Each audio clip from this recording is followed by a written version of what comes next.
Alors il y a une semaine, j'ai publié une vidéo pour vous montrer ma séance pour avoir des jambes qui sont véritablement fortes, souples et fonctionnelles et qui savent réellement bouger. Et après cette vidéo, vous avez été nombreux à me demander d'effectuer la même vidéo, mais cette fois-ci pour le haut du corps. Donc là aussi pour avoir un haut du corps qui est fort, qui est souple, qui est fonctionnel. À quoi ressemble ma séance? Et c'est ce que je vais vous montrer là maintenant avec les exercices que je fais, les séries, les répétitions, la récupération, tous les protocoles d'entraînement. C'est ce que je vais vous montrer là maintenant dans cette vidéo. D'abord, petite introduction, je m'appelle Clément, je suis un préparateur physique diplômé et sur ma chaîne Mouvement Conscient, je vous explique comment avoir un corps qui sait véritablement bien bouger, qui est fort, qui est souple, qui est coordonné, qui est fonctionnel. Alors, je commence ma séance comme d'habitude sans échauffement. Je ne vais pas vous expliquer pourquoi parce que j'ai fait pas mal de vidéos à ce sujet. Mais donc, je commence la séance directement avec des tractions. Ce que je fais, c'est des tractions lestées et je fais 4 séries de 10 répétitions. Alors pourquoi je fais autant de répétitions alors que d'antan je faisais davantage de travail de force maximale ou donc je n'excédais pas les 5 répétitions avec une intensité qui était plus élevée? La raison pour laquelle c'est le cas, c'est que ça me saoule de faire du travail de force max. Donc là, je préfère faire davantage de répétitions et je m'intéresse aussi davantage au fait de pouvoir effectuer plus de tractions et j'ai également des objectifs de recomposition corporelle, raison pour laquelle effectuer davantage de volume, c'est plus intéressant. Alors là, pour faire ces tractions, j'utilise 7 kg de lest, 6 kg avec des poids et 1 kg avec mon sac. Moi-même, je pèse 96 kg. Donc, lorsque je fais cet exercice, à vrai dire, je soulève 103 kg et donc pour 4 fois 10 répétitions.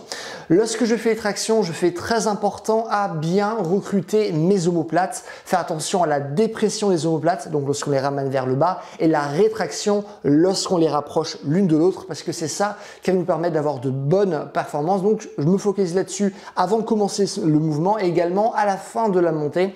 Là aussi, je contracte bien les omoplates, je les rapproche l'une de l'autre et je ramène aussi mes coudes en arrière afin de mieux recruter mon dos. Ça marche? Donc, je fais cet exercice pour travailler donc ma force de tirage verticale et je fais cet exercice en paire avec des pompes en poirier.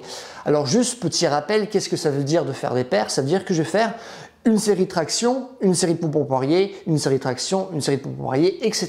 jusqu'à ce que je finisse toutes les séries. Et ça me permet pour la même durée de séance d'avoir davantage de récup et donc de pouvoir travailler avec une plus forte intensité et donc d'effectuer de meilleures performances. Okay, alors, je fais les pompes en poirier avec un bloc de yoga. Le fait d'avoir un bloc de yoga, ça me permet de baisser légèrement l'amplitude du mouvement et donc le rendre plus simple, ce qui me permet d'accumuler davantage de volume. Alors, pour cet exercice, je vais faire 4 séries de 5 répétitions et je vais énormément me focaliser sur cette fois-ci sur la protraction des omoplates et donc bien les éloigner l'une de l'autre lorsque je fais le mouvement. Parce que lorsqu'on fait les mouvements de tirage, c'est la rétraction qui va être la plus importante et lorsqu'on fait des mouvements de poussée, c'est généralement la protraction qui va être la plus importante. Et comme d'habitude, les vidéos que vous voyez là, c'est à chaque fois la dernière série que je vous montre afin que vous puissiez avoir vraiment une vue très honnête et réaliste de l'exécution d'un geste une fois qu'on est fatigué. Okay, donc là, je fais que 5 répétitions, ça me permet d'être dans la force max. Donc par exemple,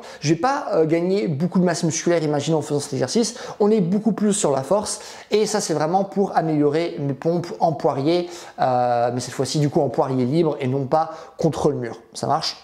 Donc voilà, donc là c'est bien parce que du coup j'ai travaillé ma force de tirage vertical, ma force de poussée verticale et maintenant on va travailler la même chose, donc la force de tirage et de poussée. Cette fois-ci, au lieu de travailler sur le plan vertical, on va travailler sur le plan horizontal. On va commencer par des roses unilatéraux.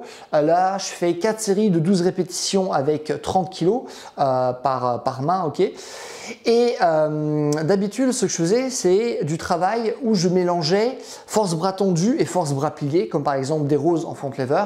La raison pour laquelle là, je ne le fais pas sur cette phase-là, c'est que j'en ai trop fait dans le passé. Là, ça me saoule. Du coup, je préfère simplement faire des mouvements qui sont plus simples et qui sont aussi moins choquants par rapport à mes articulations. Ça marche?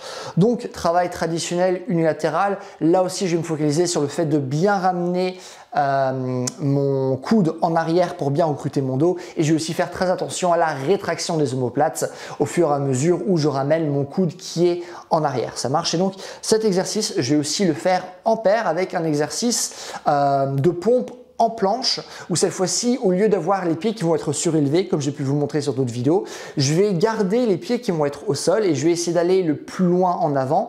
Et là, ce qui va me permettre d'accumuler davantage de volume. Donc là, je vais faire 4 séries de 10 répétitions avec cet exercice. Je vais travailler ma force bras tendu et ma force bras plié avec un plus grand accent sur la force bras plié, et ce qui correspond aussi davantage aux sensations que je vais avoir pour éviter de mettre trop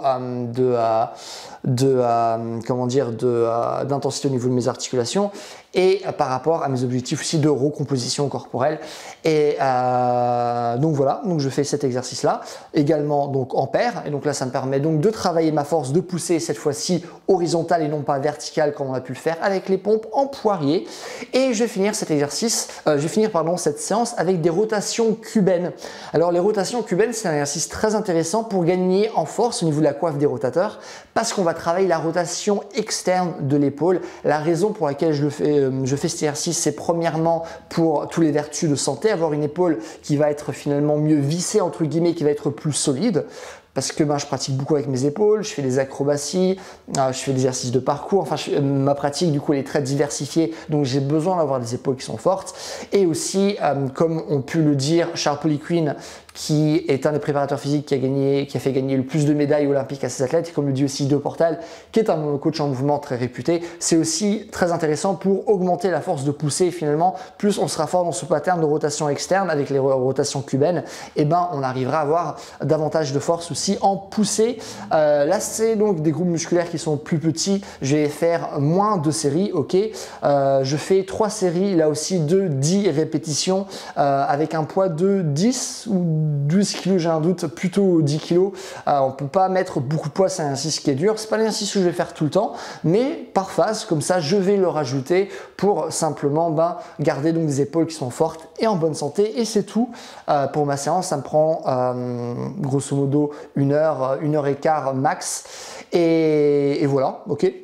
J'ai rien d'autre à dire par rapport à ça. Sachez que aucune séance peut être excessivement complète, parce qu'à chaque fois on est obligé de faire des choix. Donc voilà, j'ai fait certains choix plutôt que d'autres, moins de force maximale, moins de travail de force avec les bras tendus, c'est des choix, mais les principes techniques restent importants. Le travail de force verticale reste important, c'est le type de force qui aura beaucoup plus de transfert dans d'autres types de poussées. Donc par exemple, votre force de poussée verticale va pas mal impacter votre force de poussée horizontale, alors que le contraire, ça ne va pas vraiment être le cas. Il y a vraiment cet accent très fort sur le travail des omoplates, parce que plus vos omoplates vont être fortes, plus vous allez être capable de générer une grande force avec votre corps, et plus vous allez avoir aussi des épaules qui vont être en bonne santé, ok.